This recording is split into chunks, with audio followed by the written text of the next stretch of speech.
Muy buenas mis queridos amigos, ¿cómo estáis? Espero que vaya muy bien por ahí.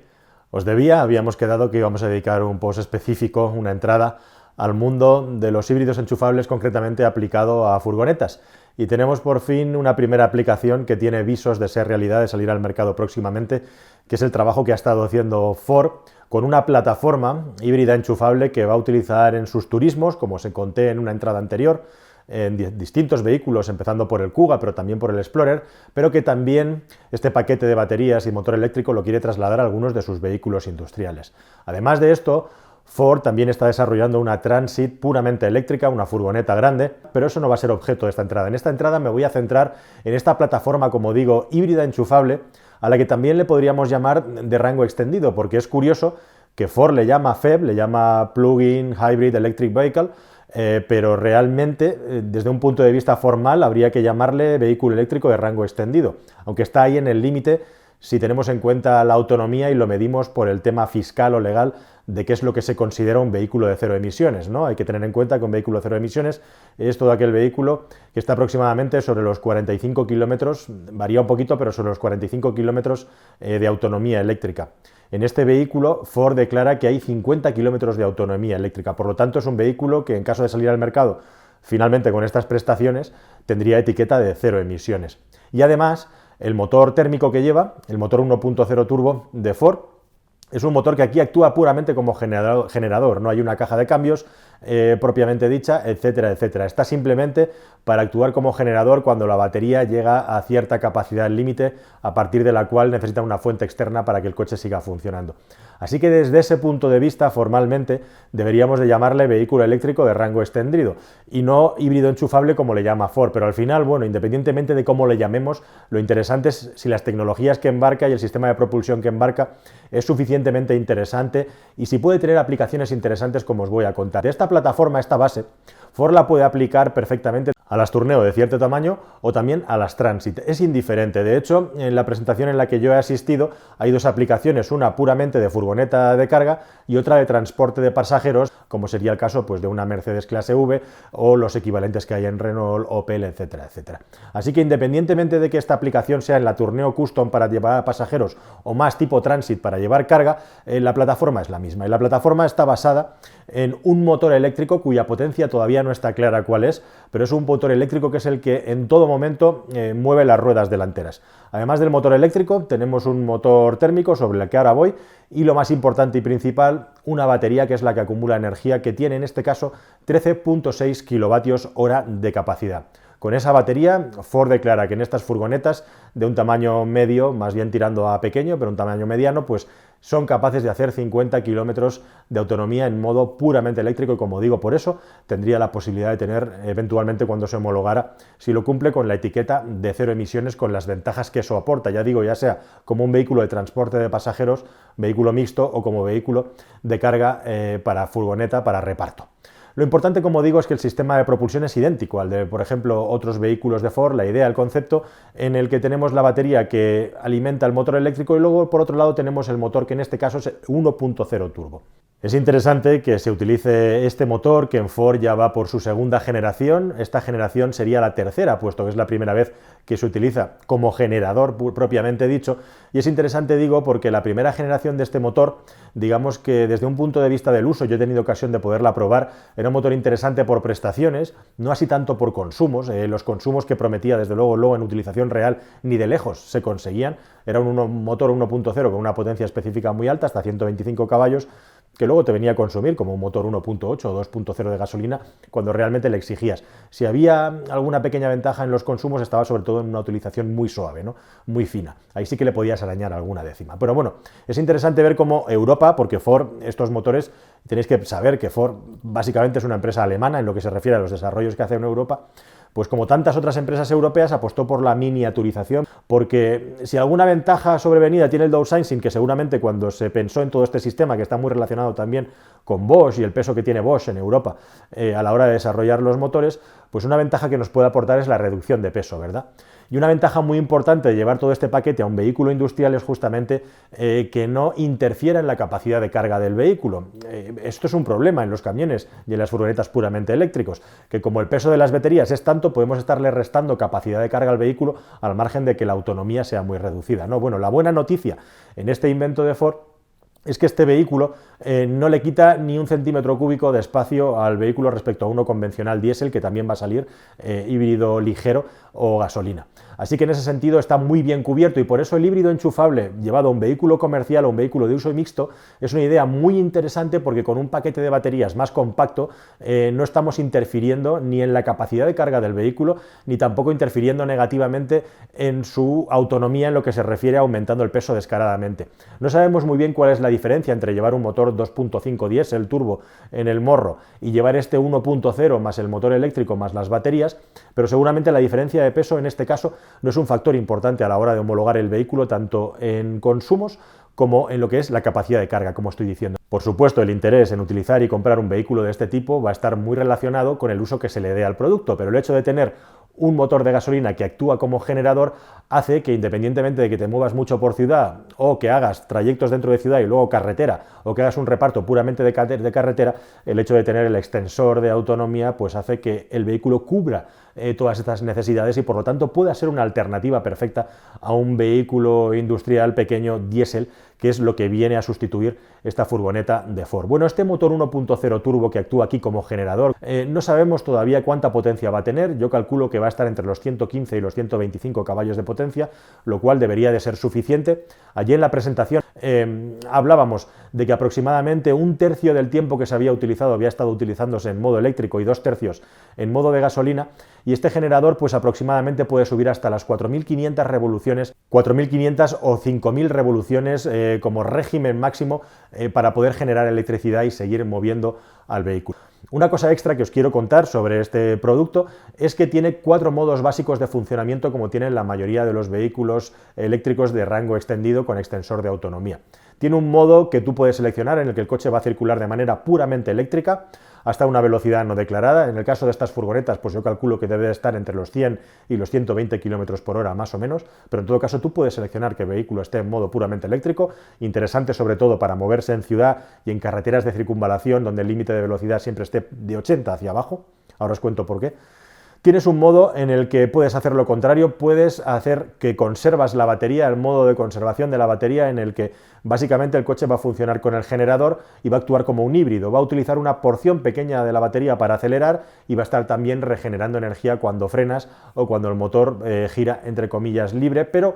siempre con la idea de preservar la carga de la batería que tengas, que se supone que tú luego vas a utilizar próximamente o en otro momento que te venga mejor que ahora. Y hay 2 modos más. Un modo puramente automático en el que el coche considera cómo estás conduciendo, cómo estás acelerando, a qué velocidad vas, y él decide si utiliza el sistema puramente híbrido, si utiliza el generador o si utiliza un sistema puramente eléctrico. Ahí tiene varios modos de funcionamiento que va a ir utilizando de manera automática en función de tu conducción y tú te despreocupas del asunto. Y luego tiene otro modo extra, sería el 4.º modo, que es el modo de recargar batería. Un modo en el que, además de estar utilizando el extensor de autonomía, el motor de combustión, parte de la energía que genere este motor va a ir a recargar la batería. Esto puede tener sentido. Aunque al final estés recargando la batería con el motor de combustión con petróleo y no con un enchufe, que sería lo óptimo, puede ser interesante si tú te has quedado con batería, estás circulando por carretera o no te queda suficientemente batería para hacer el trayecto que quieras hacer por dentro de la ciudad, incluso en el futuro con zonas de 0 emisiones, solo aptas para 0 emisiones, y recargas batería en carretera para poder tener luego la suficiente batería para acabar tu viaje o para entrar directamente en un garaje, como digo, en una zona 0 emisiones. Además, con el extra, que esto no se dice mucho, de que un vehículo térmico y un vehículo eléctrico tienen ventajas e inconvenientes.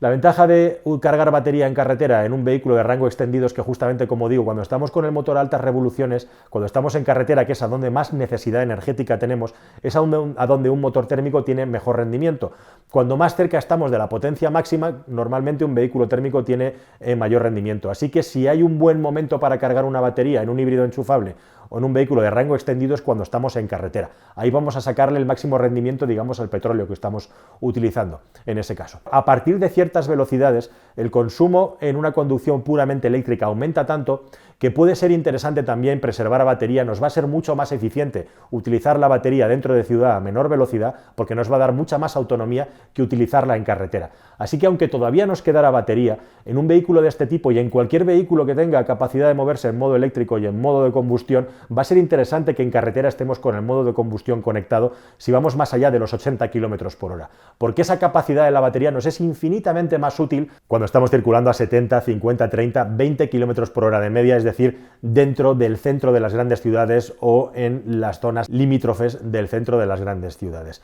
Así que eso hay que tenerlo en cuenta, y este coche justamente nos permite utilizar lo mejor de un mundo y lo mejor del otro. Bien, hechas todas estas consideraciones, os he de decir una cosa también muy interesante, y es que este vehículo, al igual que hizo MAN con el camión eléctrico, visteis el vídeo, al final os lo enlazo por si no lo habéis visto y lo queréis ver. Se está haciendo experimentos, pruebas reales con este producto para ver qué tal funciona, con profesionales, con empresas. Es un producto que se puede adaptar a vehículos ligeros de bomberos, a ambulancias, a vehículos de reparto, a vehículos de transporte de pasajeros, a vehículos municipales que utilizan sistemas de riego con presión. Es decir, distintos tipos de utilidades de producto, de servicio, puramente dicho, y lo que ha hecho Ford es darle a varias empresas unas unidades para que las prueben y adaptarlas. Y recibir información, recibir feedback de estas empresas para ver de qué manera se podía mejorar el producto. Una cosa muy interesante también de este concepto de producto es que puede trasladarse perfectamente a la camperización. Yo recibo muchos mensajes de la audiencia de este canal diciéndome: oye, no hablas de los vehículos camper. ¿Cuál va a ser el futuro de los vehículos camper?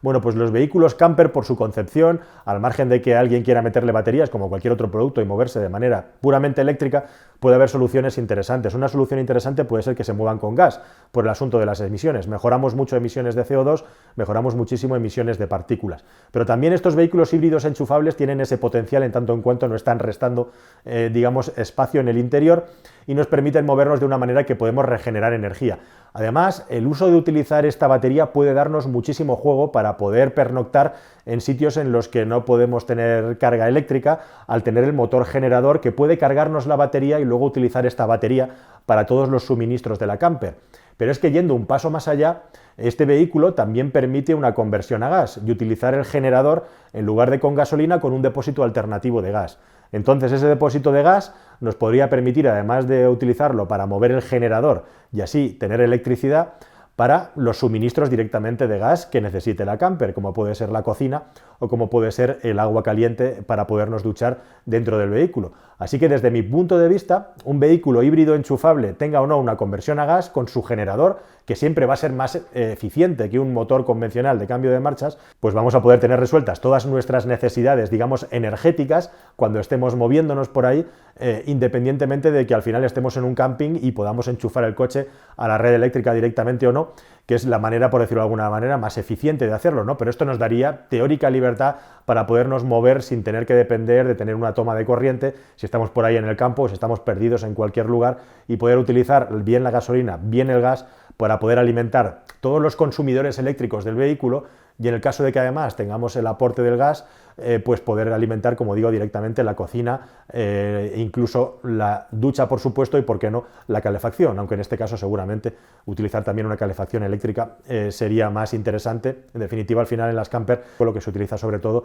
son los típicos sistemas de aire caliente, ¿no? Una camper con un sistema de estos híbridos enchufable con una batería muy grande puede dar mucho juego para darnos toda la independencia y las necesidades energéticas y eventualmente de calor que puede tener un vehículo, digamos, de recreo o aventura, que es un nicho de mercado, no lo olvidemos, que no para de crecer. Así que nada, amigos, aquí tenéis un montón de información sobre el producto híbrido enchufable en los vehículos aplicados a vehículo de servicio, a coche o furgoneta de servicio. Hay gente que dice que el híbrido enchufable está en declive y que es una solución que no aporta nada, digamos, a nivel de precio y a nivel de complejidad técnica respecto a lo que es un vehículo eléctrico puramente dicho, y que por eso están en declive. Las cifras así lo ejemplifican, pero bajo mi modesto punto de vista, el vehículo híbrido enchufable o eléctrico de rango extendido todavía no ha dicho su última palabra, se van a seguir desarrollando, y aunque no sean masivos, ya sea en el vehículo particular, pero sobre todo en vehículos de este tipo de uso industrial, puede acabar siendo interesante respecto a la alternativa, que es un vehículo diésel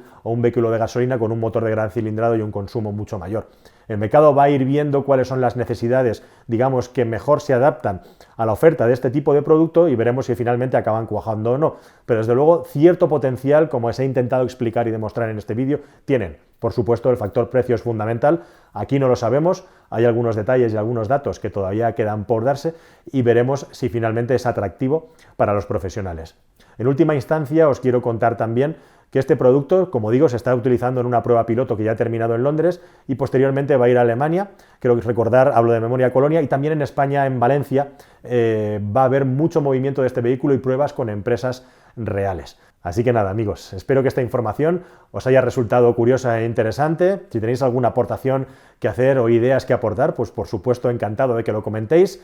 Os recomiendo que os suscribáis al canal porque quedan muchísimas cosas que contar e interesantes, espero, para vosotros, muchísimos datos y muchísimas sorpresas que vienen en los próximos vídeos. Nada más, un placer estar aquí con vosotros y hasta la próxima. Hasta luego.